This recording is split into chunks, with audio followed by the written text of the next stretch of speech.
নমস্কাৰ। যোনে অহাকালি বন্ধক লৈ প্ৰশ্ন সুধি আছিলে, এতিয়াতো বহুত ল'ৰা আমাৰ ট্ৰেইনত আহি আছে। বহুত ল'ৰা ৰাতিপুৱা আহিব, আবেলি পাবহি। ট্ৰেইনত আহিলে আমাৰ ইয়াৰ পৰা লংকালৈকে প্ৰায় 7 পৰা 8 কিলোমিটাৰমান হ'ব। টমটম আহি থাকে, টেম্পু আহি থাকে। এইখিনি জেগাত বন্ধৰ তেনেকুৱা ইমান প্ৰভাৱ নপৰিব, কাৰণ ইয়াতে আমাৰ টমটম যিহেতু বেছিকৈ চলে, ইলেক্ট্ৰিক গাড়ী যিসকলে চলায় তেওঁলোক আছে। আৰু তাৰ পৰা এইকণৰ পৰা এইকণ আমাৰ আহোঁতে ইমান অসুবিধা নহয়। ভিতৰুৱা ৰাস্তা আছে, যদি মেইন ৰাস্তাত যাব নালাগে ভিতৰুৱা ৰাস্তা দিও আহিব পাৰিব। সেইটো প্ৰথম কথা। ছেকেণ্ড কথা, যদি বেছি কেণ্ডিডেট আহিব নোৱাৰে, মোটামুটি যদি আমাৰ 100 কেণ্ডিডেট হৈ যায়, তেন্তে আমি মেডিকেল কৰাবই লাগিব। আৰু যদি তাতকৈ বেছি কেণ্ডিডেট আহিব নোৱাৰে, 100 মান যদি আহিব নোৱাৰা হয়, তেন্তে আৰু এটা আমি ডেট লৈ ল'ম। 10 তাৰিখে যদি আমি ডেট লৈ থৈছোঁ, 10 তাৰিখে যদি কমপ্লিট কৰিব নোৱাৰোঁ, তেন্তে 11 তাৰিখে আমি ডেট ল'ব লাগিব। আৰু সেই ডেট ল'বলৈ যাওঁতে আমি ডক্টৰৰ সৈতে আকৌ বাৰ্তালাপ কৰিব লাগিব, ডক্টৰৰ সৈতে কথা পাতি ল'ব লাগিব। সেইটো কাৰণে তোমালোকে চাই ল'বা, যদি পাৰা আহি যোৱা, আৰু যদি নোৱাৰা, যদি বেছি কেণ্ডিডেট হৈ যায় আহিব নোৱাৰা, তেন্তে আমি আৰু এটা ডেট ল'ম। সেইটো ডেট 11 তাৰিখো হ'ব পাৰে বা তাতকৈ বেকো কৰিব লগা হ'ব পাৰে।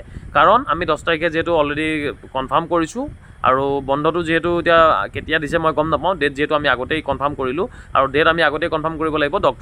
ডক্টৰ পোৱা ইমান ইজি কথা নহয় এদিনৰ কাৰণে। সেইটো কাৰণে যিহেতু আমি আগতীয়াকৈ ঠিক কৰি ৰাখিছিলোঁ, সেই কথাটো হৈছে সেই কথাটো। আৰু বন্ধৰ কাৰণে যদি কোনোবা আহিব নোৱাৰে, তেন্তে তেওঁলোকে এটা ডেট নিজেই ধাৰ্য কৰিব লাগিব, যদি বেছি কেণ্ডিডেট হয়। আৰু যদি 2-4জন আহিব নোৱাৰে, তাৰ কাৰণে আমি একো কৰিব নোৱাৰিম। কাৰণ আমি মেডিকেল 1-2জনৰ কাৰণে কৰিব নোৱাৰোঁ। মিনিমাম আমাৰ 50জন হ'ব লাগিব, মেক্সিমাম 100জনলৈকে আমি কৰাব পাৰিম একদিনত। আৰু 2দিনৰ কাৰণে মই এটা কাৰণে মাতিছিলোঁ, যদি বেছি কেণ্ডিডেট হয় আমি 2দিনত খুব ধুনীয়াকৈ নিয়াৰিকৈ আমি কামখিনি কৰিব পাৰোঁ। একেদিনাই যদি 200 কেণ্ডিডেট আহি যায়, আমি কৰিব নোৱাৰিম। সেইটো কাৰণে চাই লোৱা, তোমাৰ সুবিধা অনুযায়ী তোমালোকে আহিব লাগিব। বেছি অসুবিধা হ'লে ৰৈ দিয়া, আৰু যদি সুবিধা আছে তেন্তে আহি যোৱা। আৰু যিসকল ওচৰৰ কেণ্ডিডেট আছে, তেওঁলোকে 10 তাৰিখে ৰাতিপুৱা সোনকালে আহি গ'লেও হ'ব। যিহেতু বন্ধ হৈছে আমি সকলোৱে গমেই পাইছোঁ। বন্ধ হোৱাৰ লগে লগে আমি ডক্টৰ মেমক আমি অনুৰোধ কৰিম, বা ডক্টৰক আমি অনুৰোধ কৰিম যে অকণমান সময় আমাক বেছিকৈ দিব।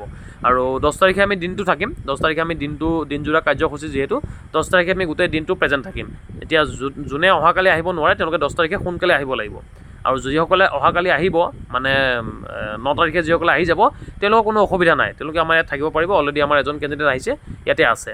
সেইটো কাৰণে নিজৰ সুবিধা অনুযায়ী তোমালোকে আহা, আৰু বন্ধৰ প্ৰভাৱ য'ত বেছিকৈ আছে তাত তোমালোকে সাৱধানে আহিবা। আৰু যদি অসুবিধা হয় তেন্তে নাহিবা। আৰু যদি বেক ডেট আমি ল'ব লাগে, বেছি কেণ্ডিডেট যদি বাদ পৰি যায়, তেন্তে আমি বেক ডেট লৈ ল'ম। সেইটো কাৰণে চিন্তা কৰিব নালাগে।